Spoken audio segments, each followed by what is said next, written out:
Dhugumatti ani guyyaa har'aa nan du'a yookiin immoo biyya lafaa kanarraa nan godaana jettee takka itti yaaddee hin beektu. Laayivii irra teessee na dabbaree jira. Ka'een laayivii kana cufadheetiin nan deema. Gaafa jettu lakki hin deemiin. Kennaa ajaa'ibaatu siif dhufaa jira. Kennaan har'aa kennaa addaati. Kanaafuu bakka amma teessu kanarraa hin socho'iini. Achumatti nu eegette laayivii tiktookii irra nama hordoftoota jechuudha. Hordoftoota 7,000 ol ta'anii otoo laayivii irra ishee eegaa jiraniiti. Haala kanaan jechuudha. Laphee keessaaf mataa keessa dhaamte takkaatiin godaante jechuudha. Biyya lafaa kanarraa harka jaalallee isheetiin. Nagaan daganne nagaan isiniif haa ta'u hordoftootaa fi jaallatamtoota kabajamtoota maamiloota kiyyaa guyyaa har'aa jechuudha. Waan amanuudhaaf ilaaluudhaafis illee baay'ee tokko nama jibbisiisu sururri nama godhu jechuudha.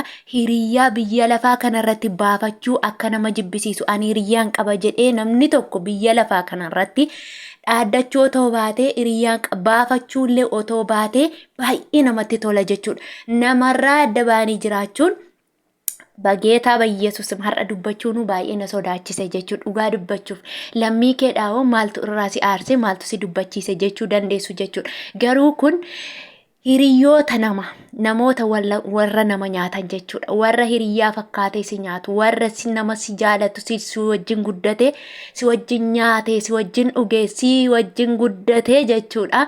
Guddina kee jibbu jiraachuu kee biyya lafaarratti mul'achuu kee jibbu kana jechuudha. Inaaffan keessa isaa akka qeenqanii daanootti kan nyaatetu nama nyaata jechuudha. Egaa akkuma beektanii suuraa amma kanarratti argitan maqaan ishee Valeeriyaa kan jedhamtu biyya Kolombiyaa keessatti jechuudha. Hordoftoota miiliyoona meeqa kan qabdu akkasumas jechuudha nama 7,000 laayivii banattee teessee haasa'aa jirti jechuudha. Kun nama umurii waggaa 23ti. Obboleettiin kun jechuudha nama umuriin ishee waggaa 23 keessatti mana mataa bantee jechuudha. Mana mataa yookiin makshalaa kan jedhamu mana mataa banattee mana meekaappii adda addaa bantee hojjettoota itti qacarattee hojjettuu wajjiniin achi keessa teesseetu immoo ofiishii laayivii bantee haasofte jechuudha. Namni kun nama baay'ee bareedduu jechuudha. Nama baay'ee dhaaba toltu moodelistii jechuudha. Akka moodelistiidha. Baay'ee bareedduu akkuma qananii natti fakkaate. Duuni qananii illee natti mul'ate har'a. Dhugaa waaqayyo duuni qananii addunyaa ishii wajjiniin wal natti fakkaate jechuudha. Akkasuma nama simboo qabeettii nama bareedduu jechuudha. Amala qabeettii irraa dubbatamaa jira jechuudha. Ishiin kun hordoftoota baay'ee kan qabdu beekamtuu jechuudha. Beekamtuu femisii kan taatedha jechuudha. Otuma liivirra teessee haasoftuuti bakka na dabbaree jira ka'ee liivirra ba'a jettee odeessaa jirti jechuudha. Gaafa isheen akkas jettu hin ba'iini hiriyyaa isheen baay'ee itti siqxu wajjin guddatte wajjin jiraachaa turte hin ba'iini manichuma ammaa bakka ammaa kanarra hin galiini. Bakka mana itti jiraatutti hin galiini achuma taa'iitiin kennaa ajaa'ibaatu siif dhufaa jedhamee si ajajamee jira. Istaar baagiirraa siif ajajamee jira jedhanii isheen dhuguma kennaan naaf dhufaa jira jettee jechuudha. Siif dawwalama yeroo siif dawwalamutti gadi ba'iitii fudhadhu jette. Namichi kennaan ishee fi kennamuuf dhufe sun kennaa ashaangulliitii fi kennaa maali seetan asiira juusii jechuudha. Juusii wayii fi asiira wayiitu itti kenname jechuudha. Kennaa sana fudhattee yeroo isheen gadi teessu jechuudha. Akka ishee ta'e baree namichi ishee ta'uusaa baree faana ol galee isheen teessee okatee jechuudha. Yeroo isheen akkas laphee ishee kana keessa onnee ishee keessa meeshaadhaan dhahee jechuudha. Meeshaa rasaasaan dhahee jechuudha. Gaafa inni rasaasaan meeshaa onnee ishee keessa dhahu gadi ofirratti jette. Gadi yeroo isheen ofirratti jechummoo mataa keessatti dabalee jechuudha. Namni kun akka isheen illee iddoo tokko dhahamte diingata akka hin baane akka tasaa taatee lubbuun ishee akka hin oolleef itti daddabalee si'a 3 rukute jechuudha. Achumatti hafte godaante biyya lafaarraa jechuudha. Duuti ilma namaa sekendii daqiiqaa keessatti jechuudha. Kanummoo isheen achi keessaa hojjettu jechuudha. Akka isheen duutu ni beekti. Guyyaan sun akka irratti mari'atamee hiriyyaan bakkee irraa itti dawwalte achiin ba'iin jettes isheen manicha keessa sarraatanyaan ishee hojjettus ni beekti jechuudha. Eenyuun kan ajjeese immoo hiriyyaa dhiiraa booyfireendi ishee kan yeroo duraa faana turte amma irraa adda baatee jechuudha. Irraa adda baatee jirti.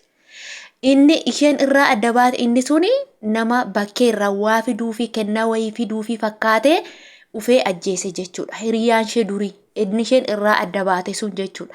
Kan immoo haala kana hunda mijeessisiise akka isheen bakka sanarraan tochoone akka isheen achuma teessee du'a kana eeggattu kan taasise nama Kennaan ufuufii fakkeesse kan taasise immoo hiriyyaa dubaraa ishee wajjin jiraachaa turte jechuudha. Kan immoo haala akka isheen mijeessite akka duuti ishee ookatullee kan godhan immoo warreen achi keessaa hojjetan jechuudha. Garuu namichi sun hin hafne ni qabame jechuudha. Isheen laayivii isheen akka isheen lubbuun keessaa baheen nafa laayivii cufuuf aqxe sunis ni qabamte jechuudha. Hojjettuun ishee sun hin iyyines homa singoone ishee sarkaan hin qabne hin iyyines homa tokko tongoyin laayivii cufuu dhaqxe fuulli ishee qabame jechuudha. Isheen namichi ajjeese sun immoo akkamitti qabame hojii rabbii ilaalaa dhugaa waan waaqayyoo godhu jechuudha. Gumaa dhiiga ishee han hin hafnellee ijantalitti keessatti argame jechuudha. Yeroo inni meeshaa ishiitti aggatu ija ishee keessatti argame jechuudha. Gaadidduun ija ishee keessatti argame jechuudha. Yeroo inni itti aggatu yeroo inni itti yaalii ajjechaa godhu naatee ija faxaxitti goote jechuudha isheen.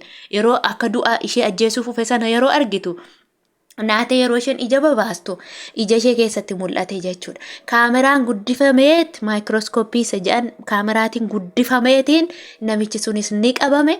Isheen laayivii cufuu aqxillee ni qabame jechuudha. Garuu isheen ooluu hin dandeenye ni duute jechuudha. Kanaaf maal jechuu barbaadeeni kana booda jechuudha. Dhugaa waaqayyoo isiniin jedha.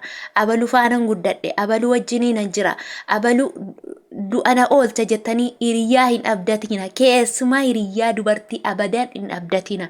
Ati gaafa guddattu, ati gaafa jijjiiramtu, gaafa ati gammaddu, gaafa ati mul'attu hiriyyumti ati wajjin jirtu innumti kaleessa si jaallatu isheenumti kaleessa si jaallattu warri kaleessa si faana nyaata warri kaleessa si faana dhugan yoom akkati biyya lafaa kanarraa dafte akkati kaatu barbaadu jechuudha. Kun immoo hiriyyaa miqqanyaa jechuudha. Re'eenuu guddisteetu namni yoo jechuudha. Dhalli namaayyuu re'ee guddisee deebisee qalatee nyaata jechuudha. Namni re'ee tokko jechuudha. Hoolaa ta'uu re'ee lukkuu haa ta'u waan fe'aa ta'u kunuunse dhumarratti qalatee nyaata jechuudha. Ilmi namaas akkasumadha jechuudha.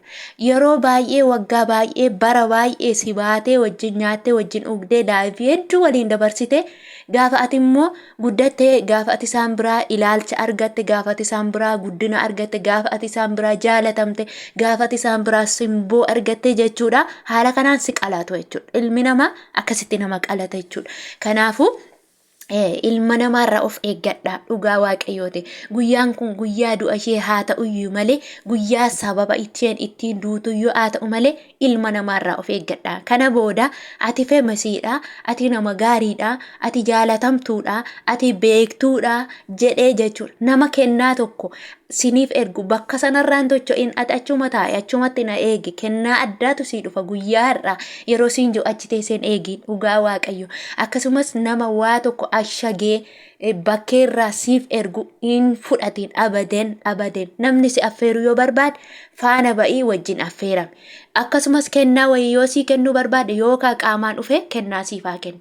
Kanarraan ala nama tokko amantee jechuudha. Namni kun na jaallata jettee waan inni affanee sii ergu waan inni dhoksaan sii ergu kana hin fudhatiin jechuudha. Kanaafuu hiriyyaa gadhee akka kanarraa hiriyyaa deebistee si nyaattu akka kanarraa hiriyyaa deebitee dhiiga namaa dhugdu akka kanarraa of eeggadhaa isiniin jedha. Fakkeenya guddaadha dhugaa waaqayyo. Kuni fakkeenya ajaa'ibaa addunyaa kanaaf fakkeenya guddaa kan ta'u hiriyyaa irraa baay'ee nama fageessu jechuudha. Nama jaaladhu malee naman amaniin dhugaa waaqayyo naman amaniin ija kee mirgaatiin bitaa kee hin amaniin abaden kana booda jechuudha. Hiriyyaa achumatti fagootti jechuudha. Fagee eenyumatti malee hiriyyaa kee hin amaniin. Hiriyyaan kun omanan godhette icciitii kee yookiin jireenya kee waa tokko hiriyyaa hin amante faanan jiraatin jiraadhu akka nama tokkootti jaaladhu kabaje akka nama tokkootti malee biyya lafaa kanarratti hiriyyaa dhiiraa hiriyyaa dubaraa naman barbaachisu dhugaa waaqayyo isiniin jedha. Baay'ee ulfaata baay'ee amanuufillee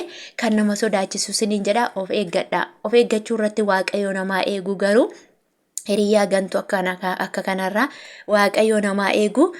Ishee duute lubbuu ishee amaaru baay'ee tokko nama gaddisiiste. Kiristoosii amma daqiiqaa sekendii keessa waan qadaadan otoo deebi'anii hin argin silliqe keessaa jedhan wayii shururururna jedhan mataa koo keessa ganna bu'e dhugaa waaqa jiraata. Du'a akkamitti nama sodaachisa bageeta biyyeessuus yeroo isheen ofirratti gadi zigzigzig qeeyyattu yeroon arge wayii takka akka onnee kiyya keessa wayii sodaa guddaa wayii tokko natti dhagahame dhugaa waaqa viidiyoo ishee namni agarre hin jirtan garuu afaan adda addaatiin haa dubbatamuyyuu malee namni viidiyoo sanan dhaggeeffanne hin jirtani jedhee yaada basuma walli manfas qidus baay'ee nama rifachiisa waaqayyo nu haa eegu waan akka kanaarraa waaqayyo hiriyyaa gantuu akka kanaarraa nu haa eegu rabbiin nu haa eegu siniin jedha turtii gaarii